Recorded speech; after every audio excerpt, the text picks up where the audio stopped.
Another weekend, another blank from Salah, Gyökeres and Pedro. They all played silent. Meanwhile, Haaland keeps delivering. Is it time to abandon the premium flops and get real value? Let's dig in. But before we do, hopefully you took our advice from last week in Game Week 7. We told you to bring in Saka and captain him. He returned with a goal. We told you it's not too late to bring in Semenyo, and he bagged his 16-point haul again. And we also told you to keep faith with Haaland. He will continue to get the goals.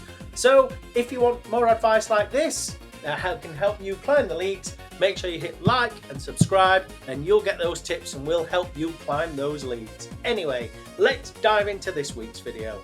So, Mo Salah, he's blanked again this game week, extending a worrying run for his backers. This is now the worst start he's ever had to an FPL season.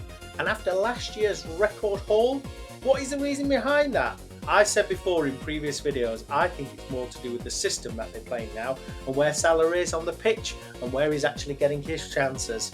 He's just not creating them and he's not getting the end of them at the moment in time. It feels very worrying. Gyökeres, who has looked strong, also failed to deliver in his latest match, and the biggest thing to look at is the fact of Saka was back on penalties. Gyökeres maybe thought he could have kept them after scoring one earlier on this season, but it looks like Saka is going to keep on the set pieces, which is what we actually said. Pedro, once a favourite, is also under pressure. Blanks are now stacking up. Only one shot in his last 3 games. The most high profile and most owned player as well going into the season is really starting to look like he needs replacing. So this article points out Haaland scoring at Brentford. While Salah, Gyökeres and Pedro all blanked, it's a clear contrast in form. So why are premium picks risky now? Well, high price equals high expectation. So when they don't deliver, the drop in your rankings is steep. Opponents have adjusted. There's more double marking now and fewer opportunities. And sometimes a premium trap is if your team around them is weak. You also risk dead weight on your bench if they become rotation fodder. So getting players in at higher prices sometimes means you're sacrificing other areas of your team. So for example, your bench. You've got players in there who are not playing or just blanking every single week. Something that you need to look at. So maybe losing Salah is going to free up all that extra cash. When you look at the top midfield goal scorers at the moment in time, they're all around the 6 to 7 to 8 million pound mark. Semenyo, Caicedo's, Enzo's, people like that. So maybe it is time to ditch Salah. So who are the alternatives? So I would look for players with lower ownership but rising form. Differentials who won't hurt your balance. Gyökeres is still a candidate, but he's losing penalty duties, and for me, that's a bit of a red flag. Semenyo continues to produce when others flop. I still say it, and I said it last time, it's still not too late to get him in. Get him in your team. Everything that Bournemouth do is built around Semenyo, and it's built around to make him perform to the best of his abilities. He's owned by now by 58%, and soon I think he will overtake Pedro as the most owned player in FPL this season, as I think a lot of people will start ditching Pedro and bringing Semenyo in. So it could be a case of if you're not on him and everybody else is, you're going to be losing the points. Very similar to how it used to be with Haaland in seasons gone by. And don't forget to peer at mid-price mids or forwards who aren't getting solid underlying stats just yet.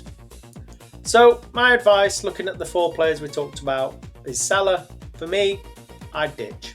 Too many blanks, his form slipping, and alternatives are returning better at the moment in time. But that's come back and bit us in the past. But my advice at the moment in time is ditch. Gyökeres, I would keep for now, but I was also monitoring his starts with the Champions League as well. I can't really see anybody else coming in to play up front at the moment in time, and also the fact of his lost set pieces. But he's still a threat, and Arsenal are starting to improve in form as the weeks go by. Pedro, his returns are erratic and he's just not justifying the high cost at the moment. My only reason maybe that you might want to keep him is more around who are the alternatives. Who else is going to be playing up front for Chelsea at the moment in time? Wait, is it going to be Delap? You know, all these different sort of alternatives just aren't there at the moment in time. So for me, Pedro, I wouldn't rush out to ditch him just yet, but if you can, I would. And Haaland. I don't know why I even threw him in. He's a definite keep. He's the best premium transfer at the moment in time, the best premium player. He will continue to bag. He will continue to lead the line for Manchester City. And Man City still do now create enough chances for him. And with a more sort of direct style of play, actually, I think it suits Haaland even more. So yes, definitely keep Haaland. He's still giving you value, consistency, and captain material. So, is it time to ditch those premium flops? In many cases, yes. Especially if you've got more balanced inform alternatives. But don't make a knee-jerk move just yet. Plan your exit.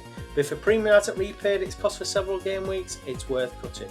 So I would wait until the end of the international break. Check who's obviously still available. There's no point transferring players out now. I don't understand why people run to transfer players out so early when the international break's coming. Because for all we know, during the international break, the person you bring in could pick up an injury. Wait the international break to finish, then make your changes. So, which of these would you drop? Salah, Pedro, Gyökeres?